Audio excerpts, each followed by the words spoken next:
Muy buenas chicos de YouTube, hoy les mostraré el segundo nivel de Geometry Dash World. Bueno, va a ser el episodio 2. Vamos a empezar en bits, ¿no? Y vamos a probarlo. Y bueno, voy a cortar el video si es que para algo más. Pero ahora sí no voy a hablar, así voy a cortar el video para ver en el lugar para que ustedes se escuche perfecto la música. Y ahora desde ahora me callo.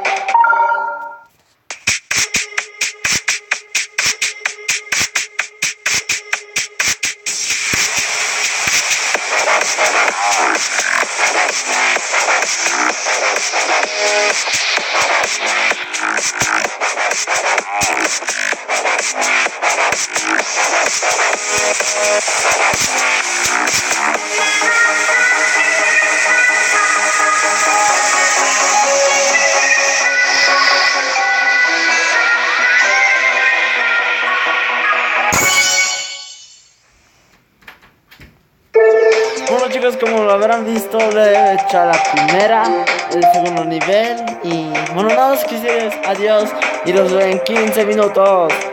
Hasta la vista.